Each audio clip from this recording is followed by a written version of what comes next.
cette visite de la première dame, la première ministre esquissée, la chef du gouvernement, est-ce que vous croyez que ça pourrait apporter en plus, comme elle a consulté presque toutes les couches de la communauté, notamment nos forces vives, quelques cadres politiques et les mouvements citoyens? De prime abord, je pense que la première ministre a raté une bonne occasion de rester à Kinshasa.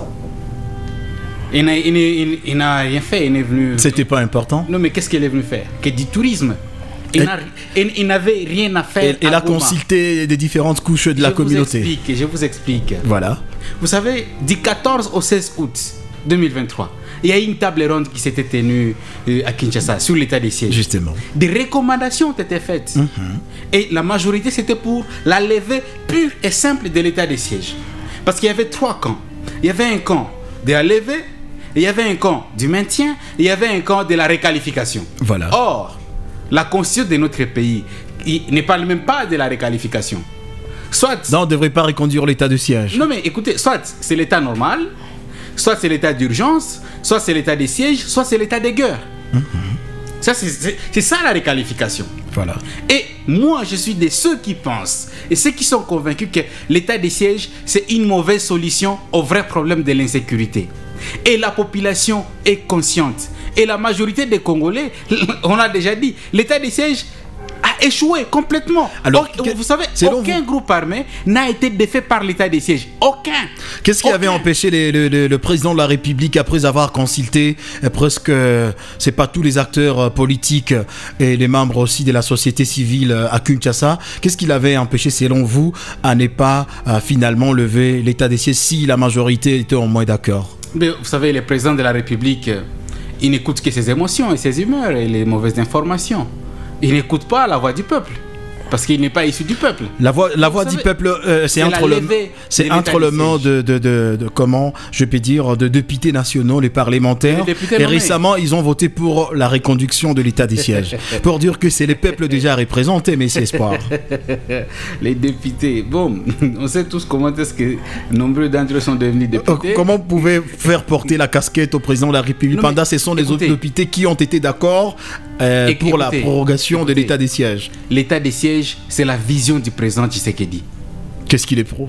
Non, mais c'est lui-même qui a instauré l'état des sièges. Il a instauré. C'est lui qui l'a instauré. C'était suite à une situation, une situation mauvaise, hein, l'insécurité et tout. Ouais. Les deux provinces, voilà. Vous savez, le problème, c'est que l'état des sièges, dès le départ, c'était une mauvaise solution. C'était un mauvais départ.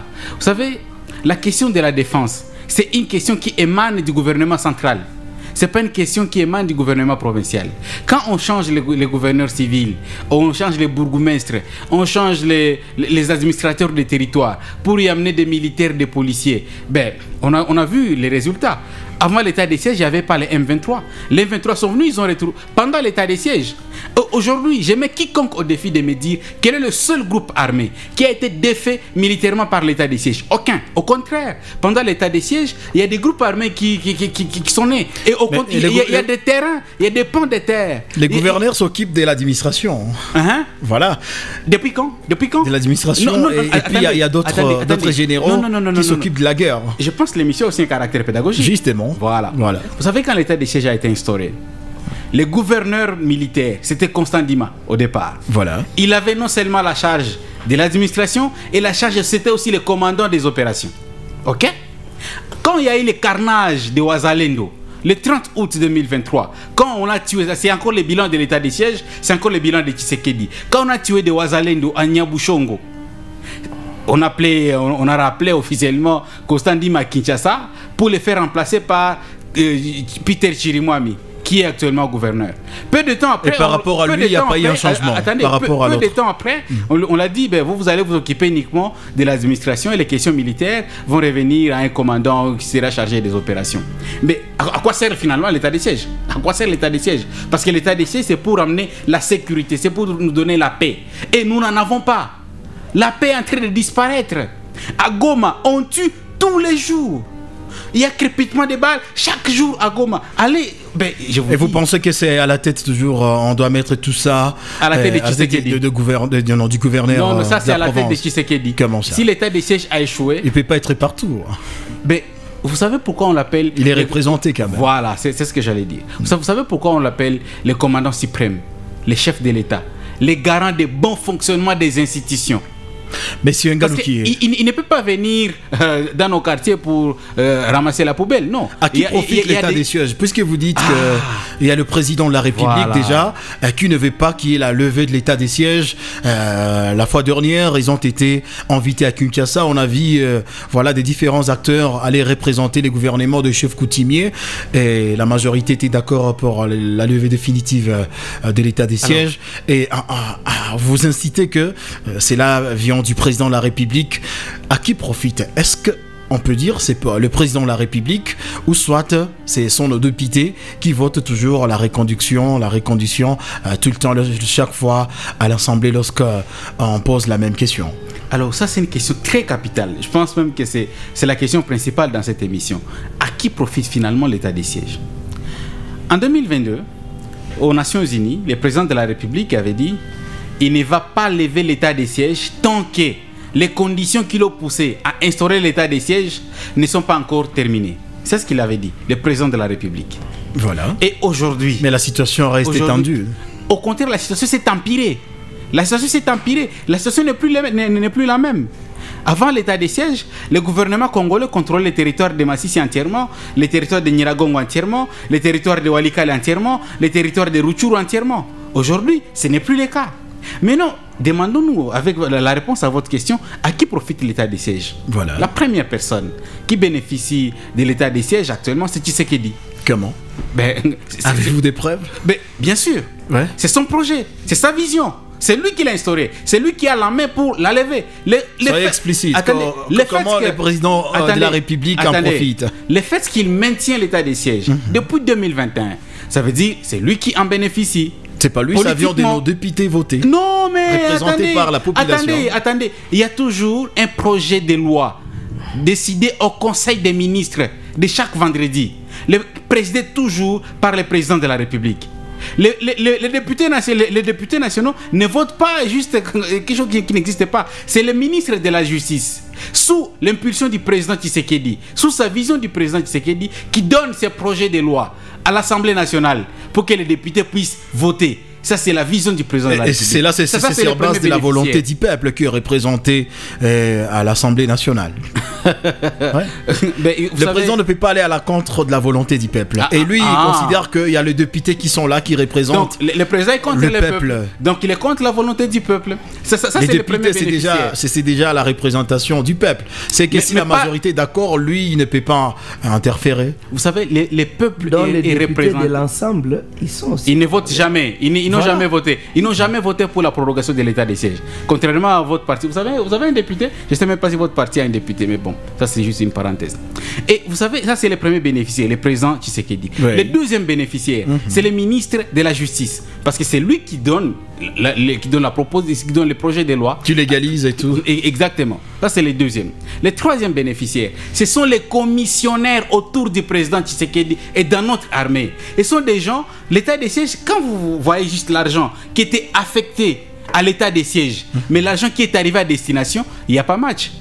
L'argent qui a été décaissé dans les trésors publics et l'argent qui est arrivé à destination, on détourne, il y a un détournement qui n'a même pas de comparaison. Et on détourne l'argent qui est affecté à l'état des sièges. Ça, c'est à Kinshasa. Et ce sont les gens qui sont autour du président de la République. Et ce sont des gens qui sont même dans les hauts commandements de notre armée. Et ce sont ces mêmes personnes qui veulent à ce que l'état des sièges puisse continuer. Est-ce que vous croyez, si on arrivait à lever l'état des sièges définitivement, les gouvernements maintenant civils, et si la province, on l'a laissé gérer par un gouverneur civil, celui-là pourrait travailler plus mieux que les gouverneurs militaires et peut-être récupérer d'autres zones conquises par le rebelle du 23. Alors, je vais répondre à cette question parce que je n'ai pas encore fini. D'accord, vas-y. Et l'autre bénéficiaire de l'état des sièges, ce sont les gens qui travaillent à la justice militaire surtout.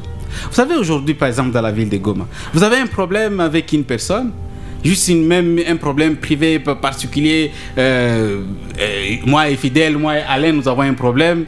Qu'est-ce que je vais faire? Si j'ai un contact au niveau de l'auditorat militaire, je vais partir, je vais l'accuser, on va l'arrêter.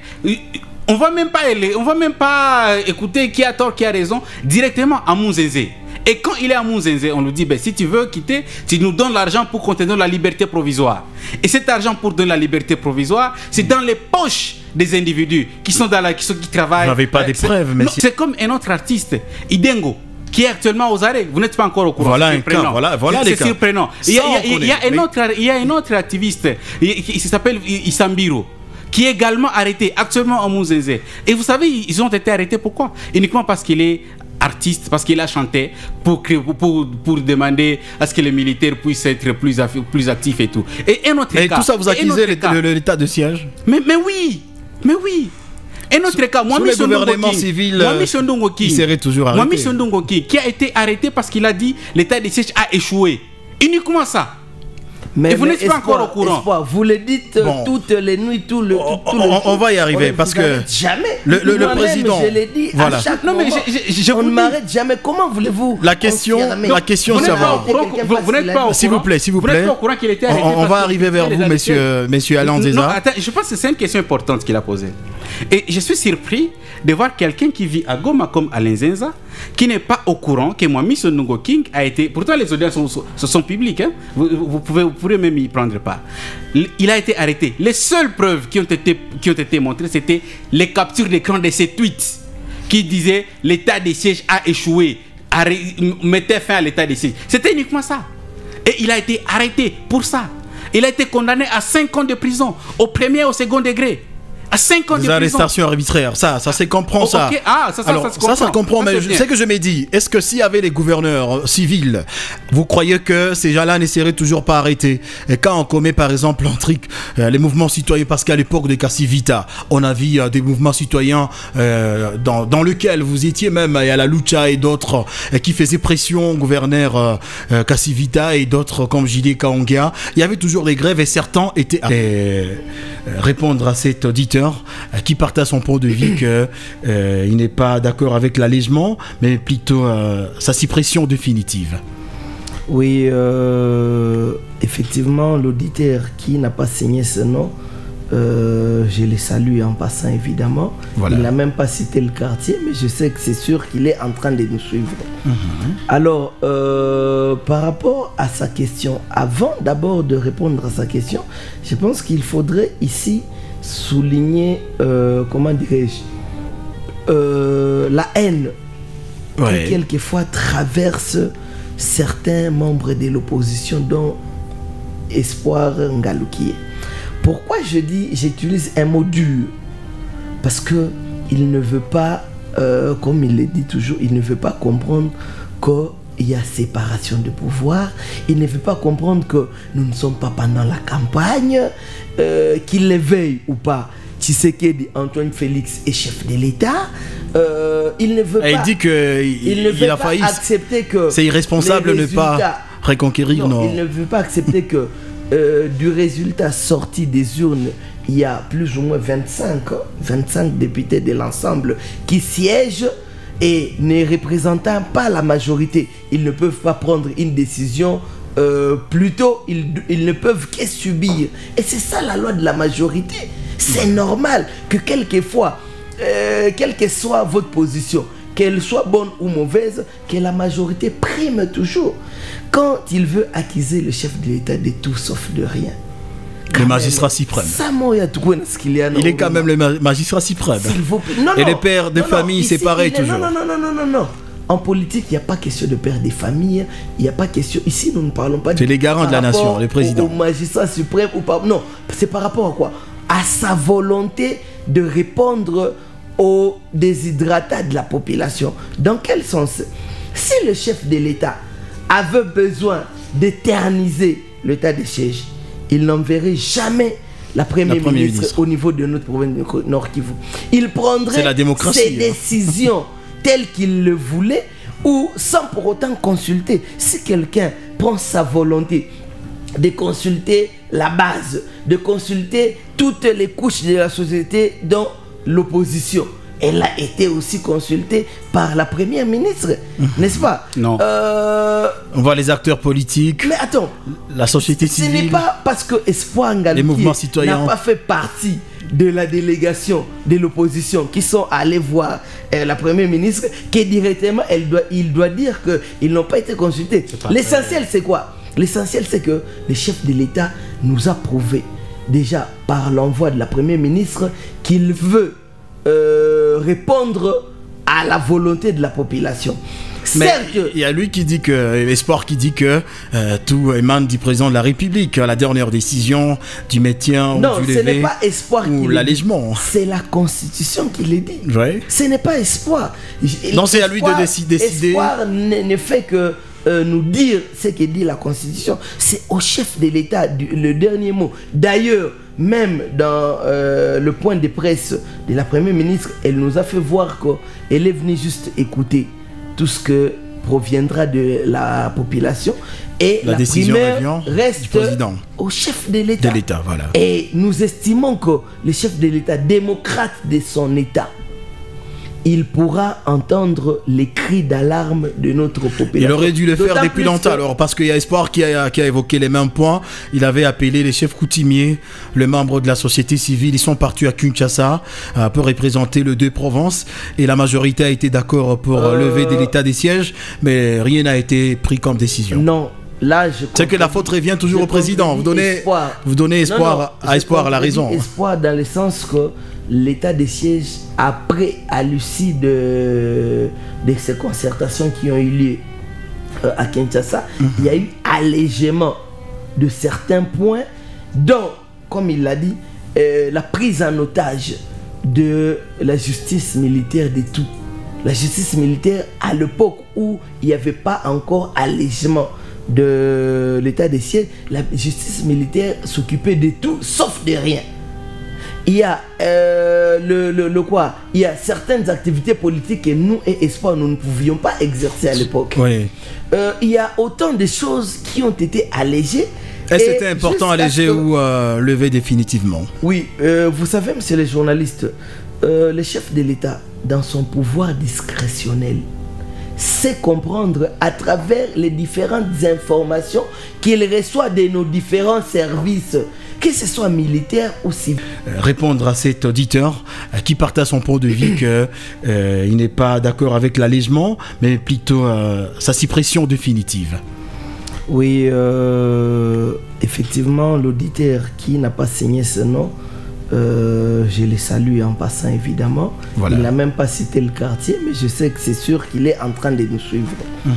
Alors, par rapport à sa question, avant d'abord de répondre à sa question, je pense qu'il faudrait ici souligner, comment dirais-je, la haine qui quelquefois traverse certains membres de l'opposition, dont Espoir Ngaloukié.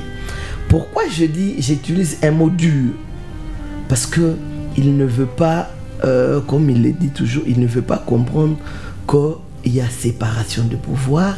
Il ne veut pas comprendre que nous ne sommes pas pendant la campagne, qu'il le veuille ou pas. Tshisekedi, Antoine Félix est chef de l'État.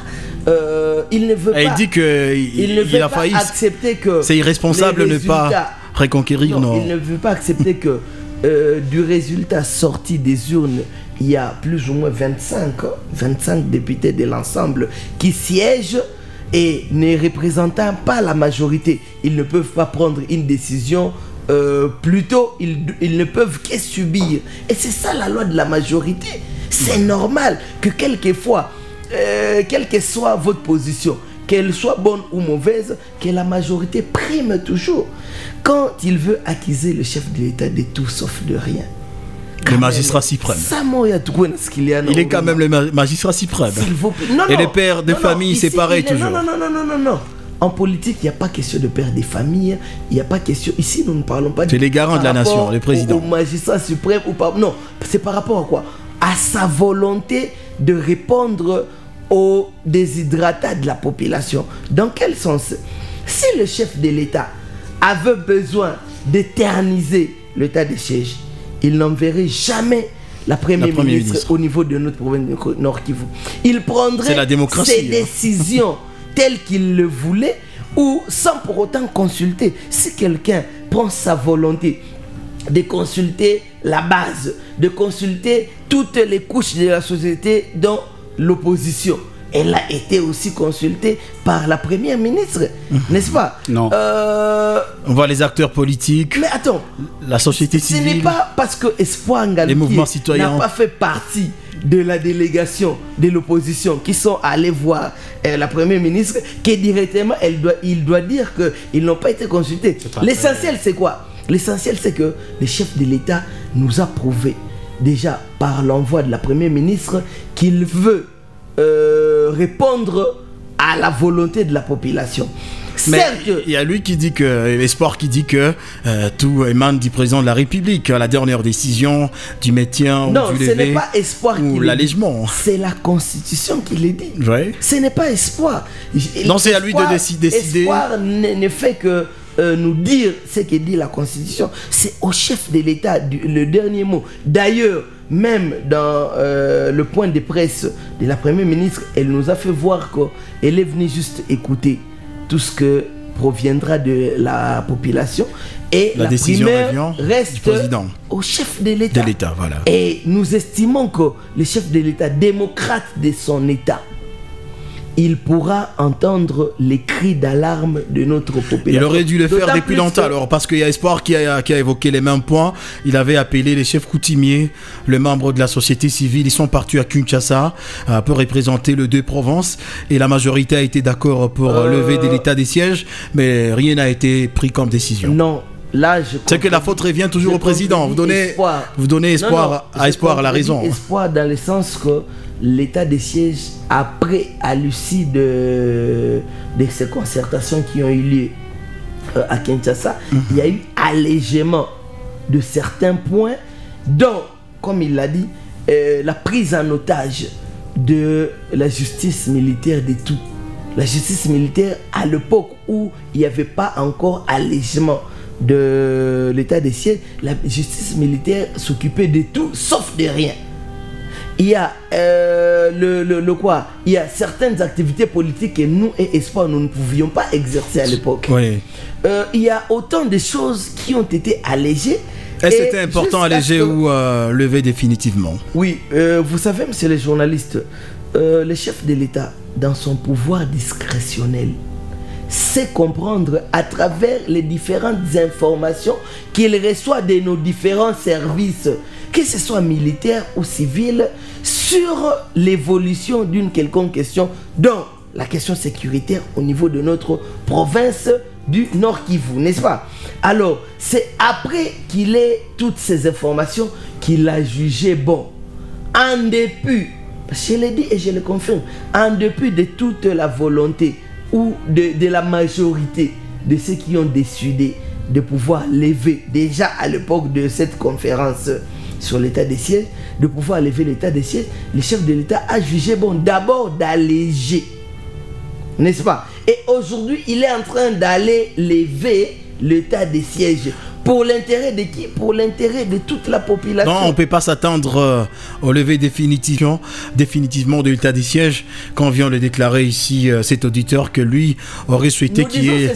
Voilà, c'est la mission qu'est venue effectuer Madame Souminoua, n'est-ce pas? De pouvoir requérir, comment dirais-je, le point de vue des uns et des autres et donner des orientations au chef de l'État qui prendra la décision. Et je vous rassure qu'incessamment, le chef de l'État, nous espérons qu'il lèvera l'état des sièges. Parce que la majorité de tous ceux qui ont été reçus, que ce soit ceux de l'opposition, que ce soit de la société civile, que ce soit les forces vives de la nation, tous ont dit à l'unanimité qu'il faudrait que le chef de l'État lève l'état des sièges. Ce n'est pas au gouverneur militaire, ce n'est pas à 2-3 députés qui ont pensé manipuler. Je l'ai dit clairement. Alors, là, je vais lire un message. Je rappelle. Manipuler la population en mettant des calicots. D'une part, la levée de l'état des sièges. D'autre part, le changement de la révision de la Constitution. Chose qui ne tient pas debout. Voilà. 098 026 56 01 à la fin. 098 026 56 01 à la fin. C'est le regard sur la population. Rouvrir la route. Réouverture de cette route. Ouais. Ici, si les gouverneurs militaires sollicitent l'appui de la MONUSCO, ce n'est pas une mauvaise chose. Mais maintenant, à mon avis, c'est un aveu de faiblesse. D'autant plus que la population ne demande pas seulement d'être escortée par la MONUSCO, mais beaucoup plus de vivre en sécurité ici chez nous au Congo.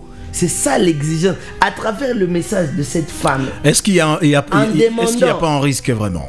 Y a-t-il un risque, le fait de traverser très sécurisé par la MONUSCO? Est-ce que la MONUSCO est, est censée protéger la population à la place des non-FARDC? La MONUSCO n'est pas dans son rôle de pouvoir protéger notre population. Le rôle d'abord de la protection de pourtant c'est demandé par les gouverneurs. S'il vous plaît, le rôle de la protection de notre population revient au gouvernement, au pouvoir public, à travers nos FARDC.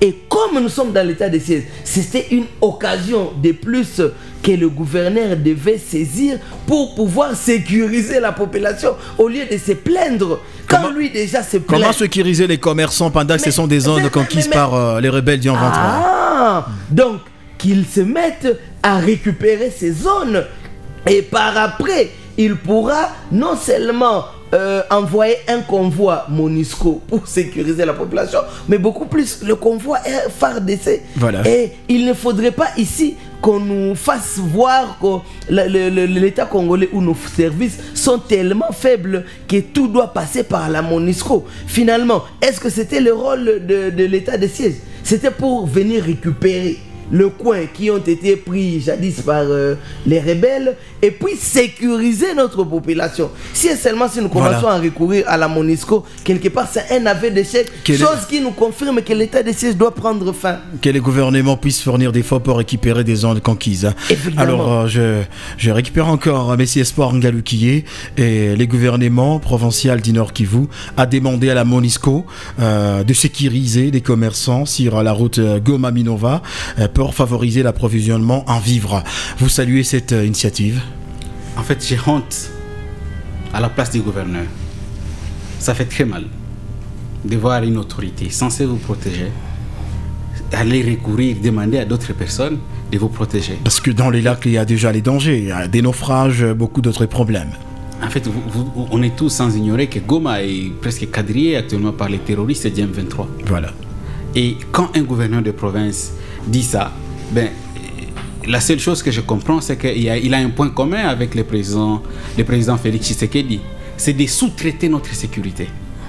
De faire recours... La sous-traitance de la sécurité. Vous allez voir même le président de la République qui est sécurisé par des étrangers. Vous allez voir, il y a des mercenaires roumains qui sont là. Ils sont venus former l'armée gouvernementale. Le président de la République les appelle des coachs. Bon, c'est comme ça qu'ils les appellent. Des renforcements des capacités, c'est des fois normal. Ben oui, hein. Oui. Et pas par des mercenaires qui sont toujours au fond. Et il y a la MONUSCO qui est là. La population congolaise demande tout le temps le départ de la MONUSCO. Tout le temps. Le président de la République n'écoute pas la population. Le gouverneur de province, il va même plus loin, qui demande à la MONUSCO de sécuriser nos citoyens. Qu'est-ce que vous proposez alors? Si ce n'est pas la meilleure solution, qu'est-ce que vous proposez pour que la ville de Goma soit servie quand même? En fait, pour moi, cela ne figure même pas parmi les solutions. Pas parmi les solutions. La seule solution, c'est de mettre fin à cette guerre. Et pour mettre fin à cette guerre... Partager l'avis de M. Alain Désart. Ben, c'est lui qui partage mon avis, parce que lui il soutient les pouvoirs... Il est en désaccord avec la demande de la sécurisation de nos commerçants. Il est en désaccord avec... Par la MONUSCO. Oui, ça c'est bien. Ça c'est bien, comme il est en désaccord avec tout ça. Et donc pour moi, la solution, la meilleure des solutions, c'est qu'on mette fin à cette guerre. Et on ne peut pas mettre fin à cette guerre en faisant recours tout le temps aux sources, aux étrangers, pour penser que ce sont les étrangers qui vont venir nous sécuriser. On appelle la MONUSCO, il y a même une opération Springbok qui est là, conjointement entre les FARDC et la MONUSCO. Il y a la SADC, Sami Diarsi, ils sont là. On a les Ouazalendo qui sont là. Alors je vais dire un message, s'il vous plaît. Nous sommes fatigués avec ces théâtres, les mondes entiers, ces manques de nous. Au lieu de fournir l'effort pour libérer nos territoires, vous vous préoccupez par de futilité. C'est Eric Baloumé Andocho. Voilà. Exact. Alors, il parle du théâtre.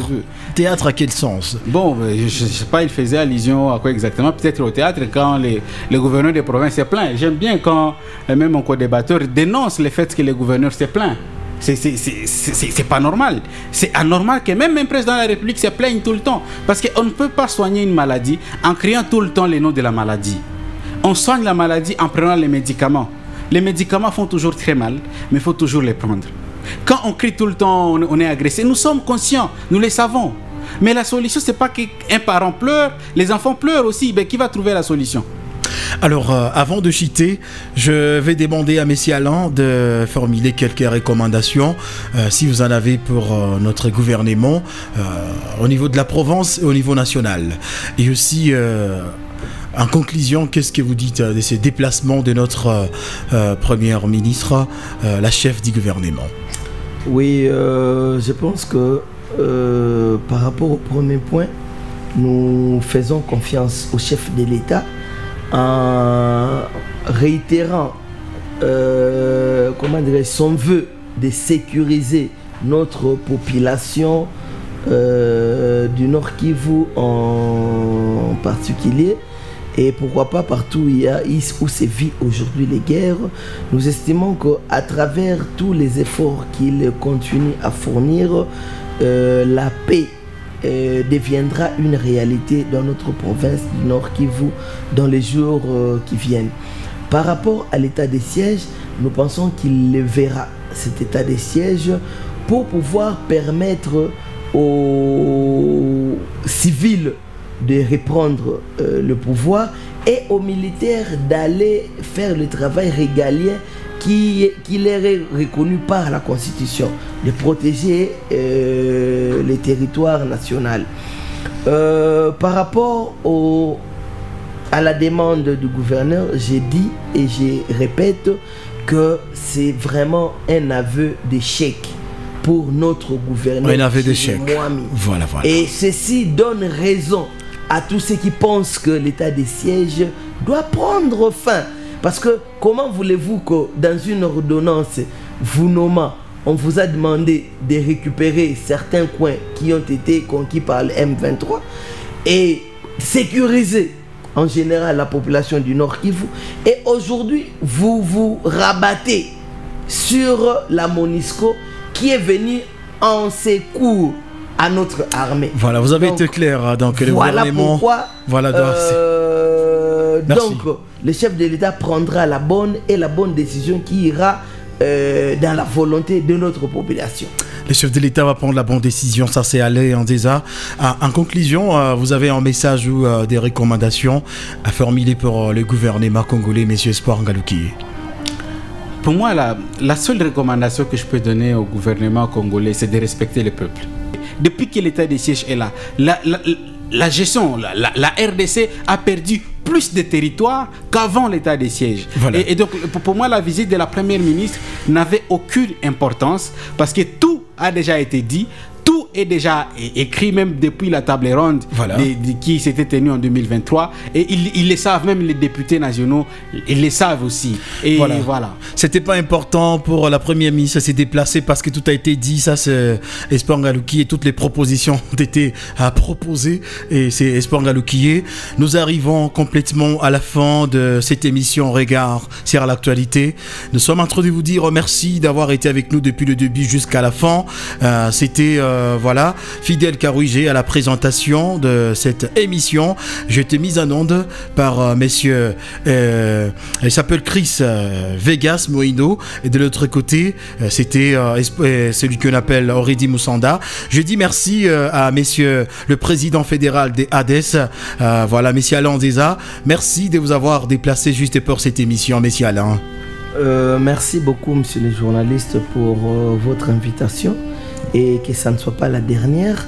Et merci à toute l'équipe technique des Kako FM, voilà, parce que le travail est de qualité. Et puis, je remercie aussi mon co-débatteur Espoir Ngaloukié, parce qu'il a été à la hauteur du débat de ce soir. Donc, voilà, à très prochainement. Voilà, nous disons également merci à cette représentation déjà des ensembles Messie Espoir Ngaloukié, aussi qui s'était tout donné, hein, il a tout abandonné en tout cas, emploi et autres, juste pour être avec nous ici. Nous disons merci énormément Messie Espoir Ngaloukié. Merci Fidèle, merci au co-débatteur Alain Zinza, merci également à tous les auditeurs et à très bientôt. Voilà, plaisir. C'était Regard sur l'actualité. Restez bien fidèles, ne zappez pas à votre radio 87.6 MHz, Kako FM Goma, et dans quelques minutes le journal à la Kako. Merci et bye bye.